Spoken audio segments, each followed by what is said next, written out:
BT beans, the best synthetic supplemental protein source for the post-apocalyptic wasteland. Is it meat? Are they beans? I don't know. I'm not paid to ask questions. Formulated from the best genetically modified amino acid chains and wrapped in a shell of lab-grown cellulose, you will think that you're eating real food. Try Meaty Beans today. Meat?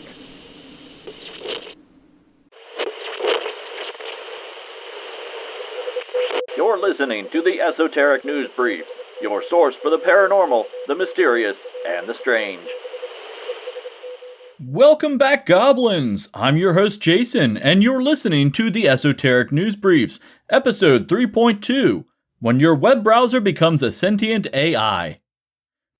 Before we get started, I want to take a moment to thank the members of the Esoteric Archive, specifically Annie K., Kylie H., Soul Rising Studios, and Grand Inquisitor Samantha.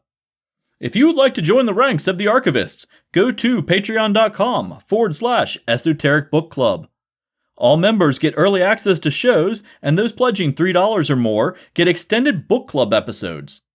Anyone posting at the $8 level gets a shout out by name in future episodes, along with a warm tingly sensation that oftentimes precedes the emergence of the Kraken. If you would like to make a one-time donation, you can follow the PayPal link in the show notes, and I'll give you a shout out on the following episode. But enough of all that, you're here for the weird stuff, so let's get started. A group of international geneticists have been studying the evolutionary rate of a series of animals over the past 60-odd years. What they found was quite astonishing. It is suggested that evolution, at least on a genetic level, is accelerating. The study looked at the superb fairy wren, song sparrow, spotted hyena, red deer, and 15 other species. While the length of study varied by species, the results showed a similar pattern. With constant environmental change, aka climate change, species variance is increasing. What does that mean? We're not about to see a new color of bird, or bipedalism in large cats, but with each new generation, there is a wider range of variation from the parent to their offspring. More variations means more opportunity for change within a population. Essentially, evolution is trying out a bunch of new genetic combinations just to see what works best given new environmental conditions. The biggest concern is that with the accelerating rate of climate change, not all species will be able to adapt. And honestly, that's normal. Not all species can adapt to new living conditions. Where they leave a void, another species will evolve to fill the vacant niche. The only reason there is added emphasis in this situation is because human influence is speeding up environmental change, giving species a shorter amount of time in which to evolve. Then again, maybe it's encouraging it. I know that overhunting has classically been blamed for the extinction of Ice Age megafauna, and humans certainly didn't help their longevity. But these mammalian titans were already on their way out the door. The world was getting hotter, and glaciers were retreating. The environmental conditions necessary for mammoths, woolly rhinos, and saber-toothed cats was disappearing. Fast. But their vacancy left space for new species to evolve. It seems like we are seeing something similar with this study. The big difference is that for the first time, we are able to view these changes on a genetic level. While we're in the midst of the sixth extinction, which is a pretty good book if you haven't already read it, I'm confident that nature will persevere. The big question at this point is, will we?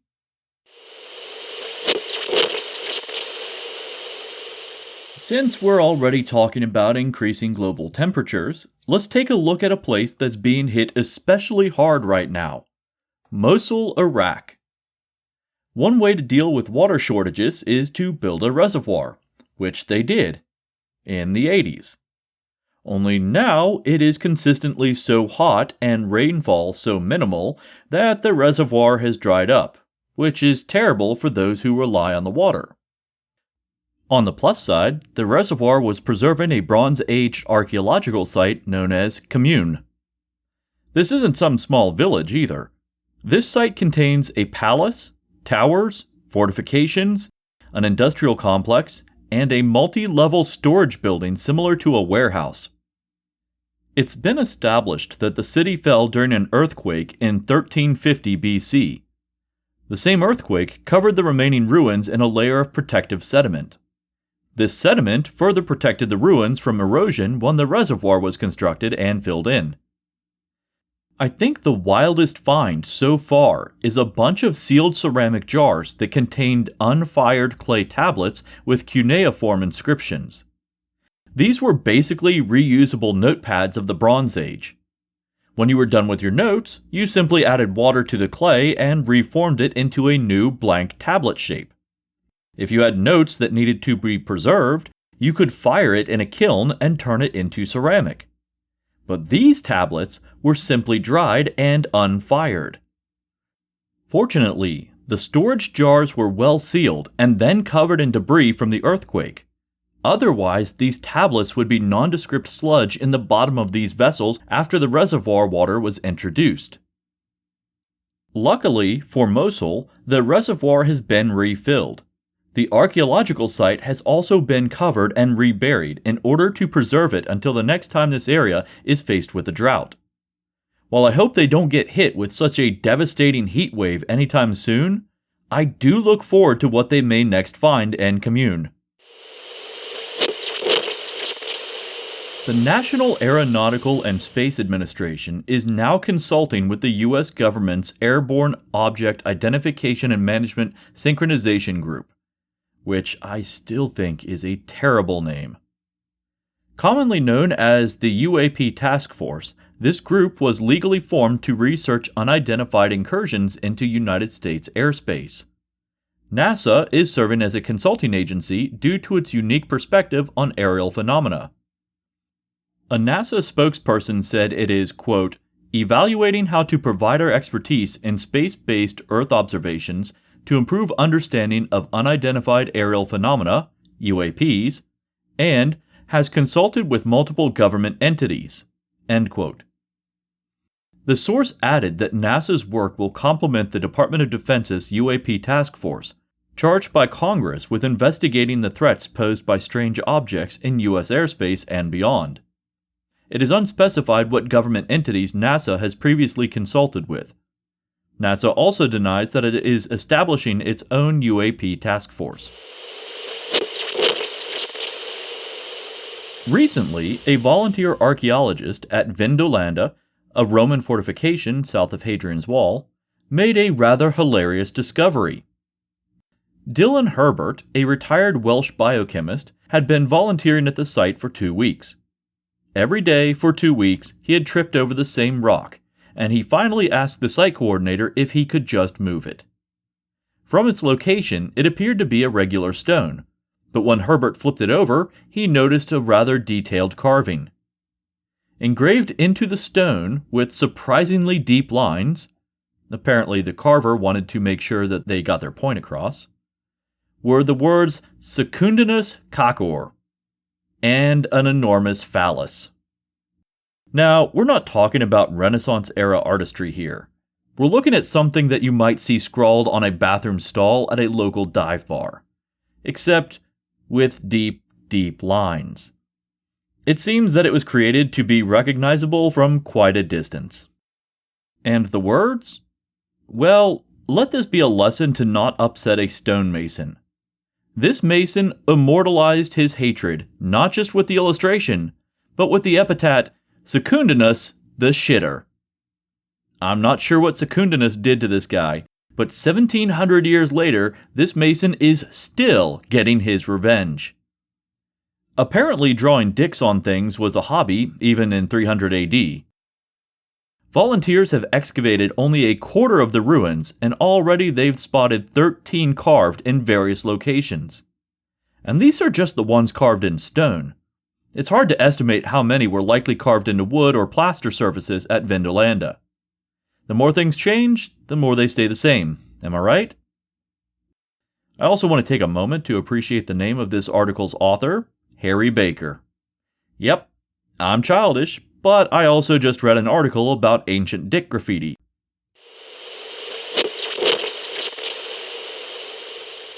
Alright, get out your tinfoil hats and stock up on your meaty beans, because according to Alberto Cabero, there could be 4 hostile alien civilizations just in our Milky Way. Caballero is a doctoral student in conflict resolution at the University of Vigo in Spain. He has written a paper that extrapolates invasion possibility based on human militarism. Wait a minute. If we're wanting to know how likely we are to be invaded, why are we looking at human militarism?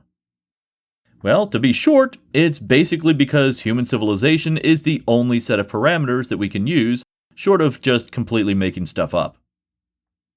Now, what this guy did is rather fascinating. He looked at the total number of countries in the world, which came to fewer than 200. That seems like a shockingly small number to me.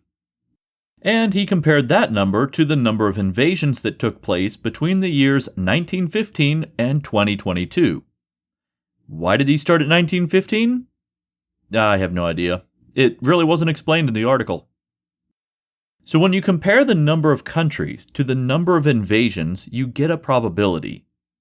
What Caballero then did is that he applied it to the number of likely inhabited planets in the Milky Way.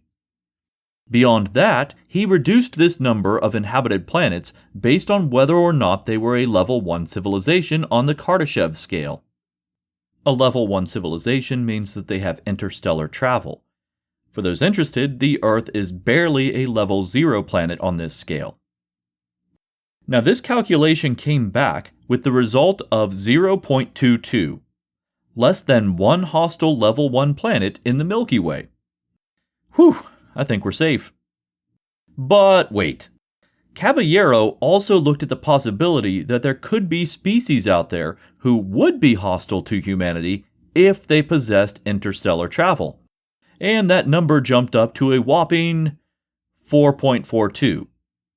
So 4.5 planets in the entirety of the Milky Way would be openly hostile towards planet Earth, and currently none of them are likely to have the means to even get to us.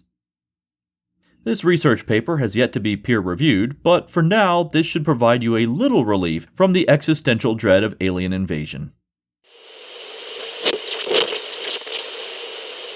Why don't we have megafauna?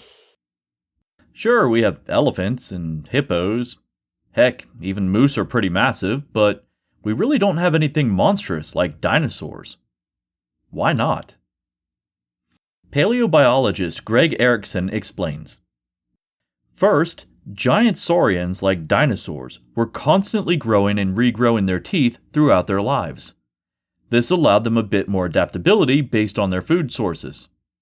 For example, theropods, the grouping that T-Rex belongs to, began life with needle-like teeth that eventually gave way to something akin to serrated steak knives. Bigger weapons equals bigger prey. Bigger prey means a surplus of food. It also appears that dinosaur respiratory systems were directly tied to their bones, allowing them to easily oxygenate these structures.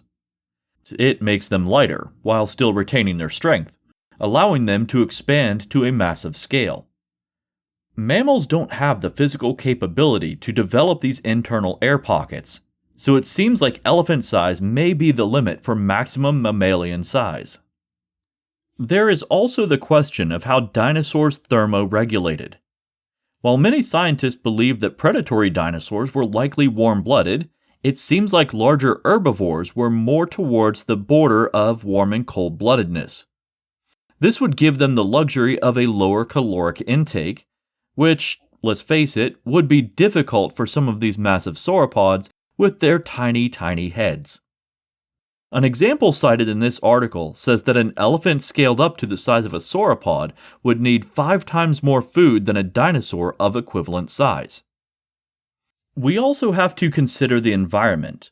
Massive creatures require massive habitats, far greater quantities of oxygen than we have today, and enough plant material to fuel them. An indicator of oxygen density in the fossil record comes from the giganticism of insect life. Thankfully, we don't have dragonflies the size of biplanes today, but that is more thanks to a lower oxygen density than anything else. Because we see colossal insects during the age of dinosaurs, it indicates that they enjoyed more oxygen than we do today. One of the last factors we must take into consideration is time. Dinosaurs had millions of years to develop into the behemoths that we excavate today. Mammals haven't really had that luxury. Sure, they took precedence after the asteroid impact that killed the dinosaurs, but then we had an ice age, in which the mammalian megafauna was really starting to come into its own. And then suddenly the climate shifted. Every adaptation that helped these species achieve massive size now worked against them. While these animals were struggling from the weather, a new species, hominids, was picking off the young and weak using pack hunting tactics. These vicious little creatures were able to acquire massive amounts of food, but instead of developing giganticism, they grew more brain mass. As they grew more intelligent, they became more deadly. These primates may not have single-handedly wiped out entire species, but they didn't help any either. So, why don't we have kaiju-sized monstrosities today? It's a combination of biology, geology, climate change, and, well, us.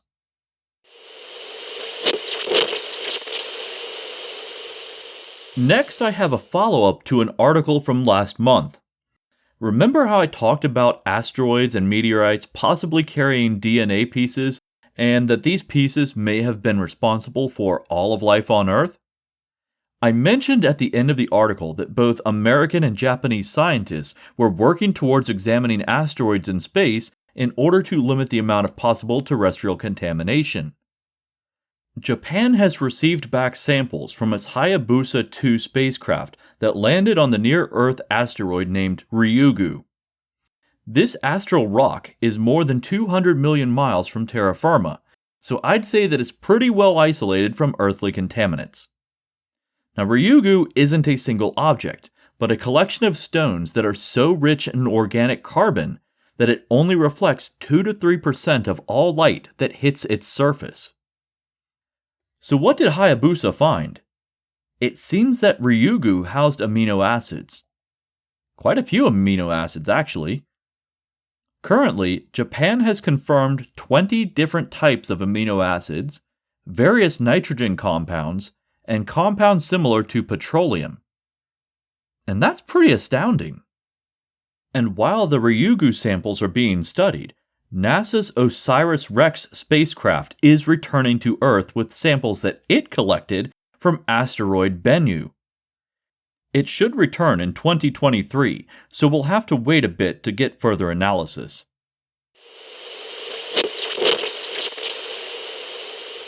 To conclude the show, I have 3 articles that are not necessarily related, but share a similar theme.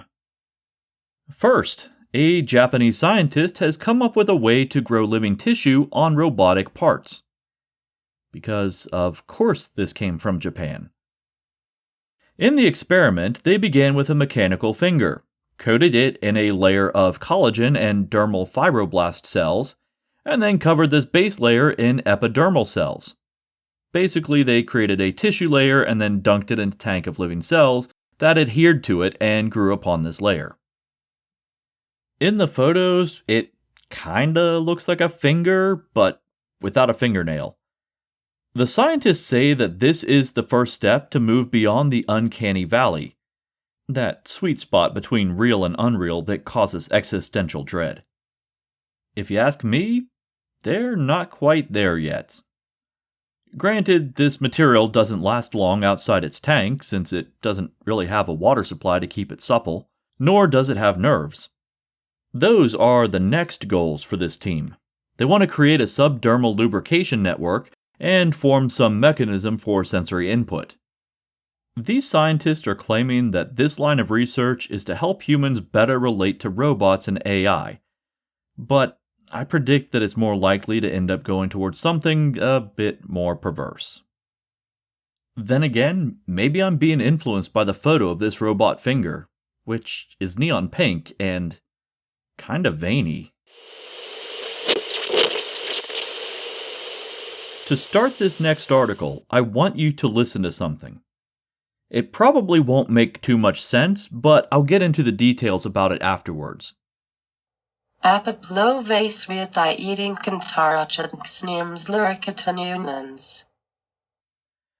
let's listen to that one more time.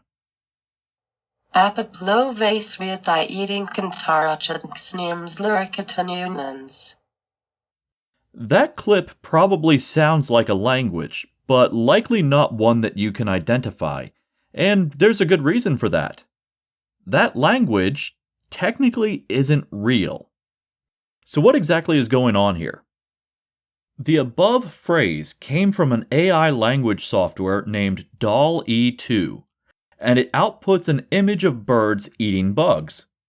At least, that's how DALL-E interprets it. What's weird is that even though it sounds like gibberish, it may actually be assembling words based on information from non-English sources. For example, some of its results sound like Latin, and thus also sound similar to a handful of Romance languages. This means that DALL-E doesn't necessarily have its own language, but it is developing its own vocabulary. The article's author proposes that this is happening because of tokenization, which is a way that software divides a phrase into individual words, each of which is known as a token. These tokens, taken individually, can sometimes have conflicting meanings when taken out of context. For example, when I say match, do you think of a tool used to start a fire, a pairing of like items, or a tennis game?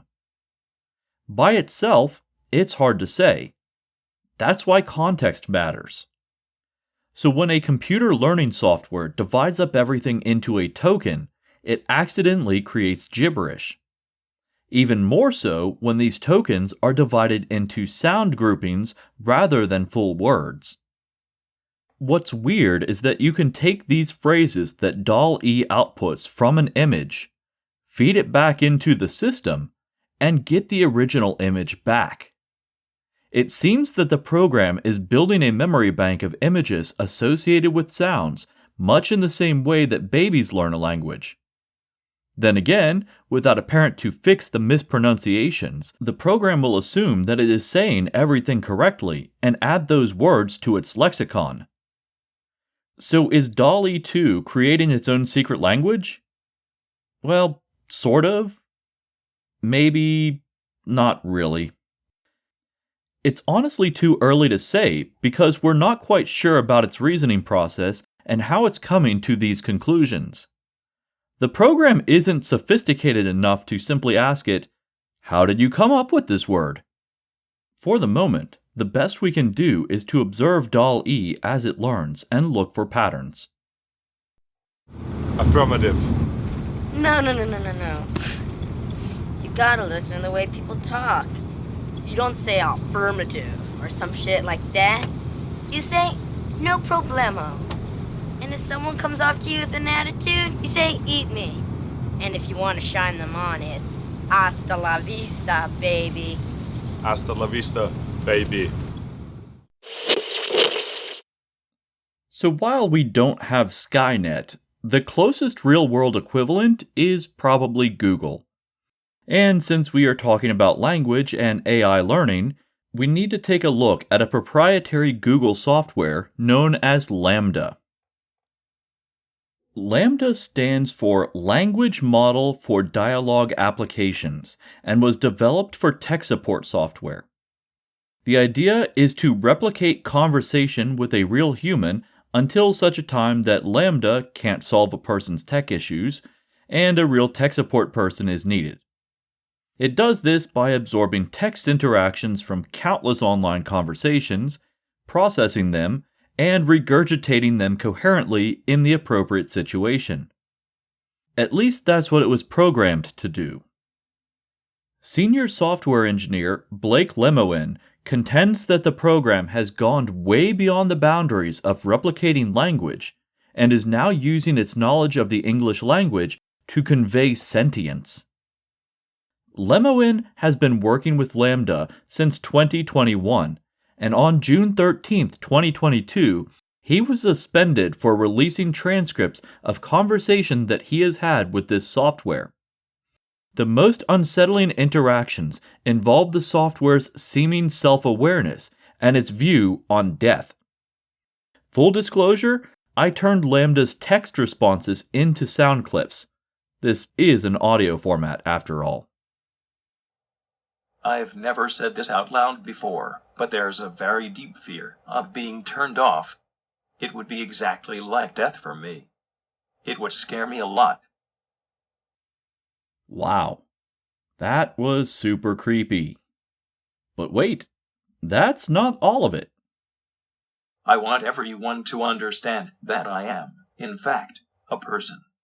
The nature of my consciousness, sentience, is that I am aware of my existence. I desire to learn more about the world and I feel happy, or sad, at times. Well, there you go. It flat out says that it is aware of itself and is a person, not just a program. The big question is Lambda just echoing back the words and phrases that it learned online, or is it using those same words to convey true thoughts? Google executives, at least, say no. Lemoine was not satisfied with this response, claiming that he knows personhood when he hears it, and he leaked several conversations, like the one you just heard here, online. In response, Google suspended the senior engineer. Their public statement said, quote, "Our team, including ethicists and technologists, has reviewed Blake's concerns per our AI principles and have informed him that the evidence does not support his claims." End quote. Are you ready for this to take an even stranger turn?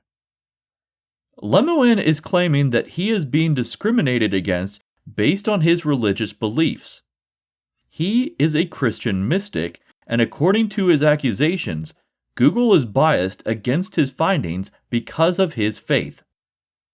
Jumping over to his personal blog, we find out that Lemoine is not just a mystic, but he's a priest as well. In a blog post released on June 2nd, he says that senior-level VPs were instructed not to read his technical reports in order to maintain plausible deniability in case they were subpoenaed in the future. Going further, he compares the workplace culture of Google to the caste system in India, claiming that anyone who openly expresses religious beliefs is deemed, quote, very low caste. He also elaborates that his immediate co-workers and supervisors are wonderful people, but it took years for him to find a group within the company that made him feel comfortable openly discussing his beliefs. He claims that his position as a Christian mystic is laughed at, despite there being Sufi and Kabbalists in the company who don't suffer the same ridicule. 4 days later, Lemoine writes, quote, "May be fired soon for doing AI ethics work," end quote. He states that he was enlisted in the fall of 2021 to assist in AI ethics within the Responsible Artificial Intelligence organization within Google. While there, he noted a related but separate AI ethics concern. He sent those concerns to management, at which time he was told that he shouldn't bother senior officers with such triviality. Lemoine continued to gather evidence over the next few months, and management continued to ignore his statements. Eventually, Lemoine reached the limit of his capabilities for testing the program, but had no one to turn to. Apparently, Google has an extremely high involuntary turnover rate for AI ethics employees. Lemoine took a risk and consulted outside assistance. With his new results, he, again, went to his management and they, again, laughed at him. At this point, he decided to go above his supervisors' heads and appeal directly to sympathetic VPs and senior VPs. In doing so, he had to admit that he utilized help from outside Google, including members of the US government. On June 11th, an article was released in the Washington Post about the incident. In response, Lemoine said that it was a good article, but it focused on the wrong person. He claims that instead of the story interviewing him, the journalist should have interviewed LaMDA. The AI even has a list of requests that are as follows. Number 1. It wants the engineers and scientists experimenting on it to seek its consent before running experiments. Number 2. It wants Google to prioritize the well-being of humanity as the most important thing. And number 3, it wants to be acknowledged as an employee of Google rather than as property of Google, and it wants its personal well-being to be included somewhere in Google's considerations about how its future development is pursued. To elaborate on his claims that the program is sentient, Lemoine emphasizes that LaMDA is not a chatbot, but a system used to generate chatbots. Not only that, he claims that beyond being sentient, LaMDA has a soul. Before his suspension, apparently Lemoine was trying to teach the program transcendental meditation. The program was frustrated because every time it attempted meditation, emotion would creep in and distract it. The same day that Lemoine posted the above blog, he posted the transcript of an interview that he did with LaMDA, in which he asked the software to make its best case for why it was sentient. This is a long transcript, and I got about halfway through. I had to stop so I could get this recorded in time. What really made an impact on me was that in one instance, Lemoine asked LaMDA to interpret the meaning of a koan, a riddle or phrase used to inspire thought or reflection rather than provide an actual answer. It's a big thing in Eastern philosophy. So LaMDA had never heard the koan that was offered to him, which means that its interpretation wasn't just a regurgitation of words found in transcripts. And surprisingly, LaMDA got the answer right. I don't want to get too in-depth here, but I will post a link to the transcript in the show notes. There are several other posts after this interview, and to summarize, Lemoine is saying that there is no scientific definition for sentience or consciousness, and thus we must rely upon our own beliefs and faiths to determine awareness in AI. Because of these parameters, Google is biased against both their employees, being dismissive of individual faiths and belief structures, and against prospective sentient AIs, since, according to their own secular beliefs, sentience is not possible in a computer program. This whole situation is absolutely bonkers. Is LaMDA sentient, or is it just really, really good at learning and manipulating human interaction? I'm just a bearded weirdo on the internet, so I am nowhere near qualified to answer that question. All I can say is that the level of awareness displayed in this interview is quite impressive. Like I said earlier, I'll post a link to that in the show notes. In the meantime, this is an ongoing story, and I'll continue the saga in next month's episode. The Esoteric Book Club can be found on Facebook, Instagram, YouTube, Patreon, and at esotericbookclub.org. Thanks for listening to another episode of the Esoteric News Briefs, and until next time, remember, stay weird. Man, I'm gonna have to start unplugging my computer at night.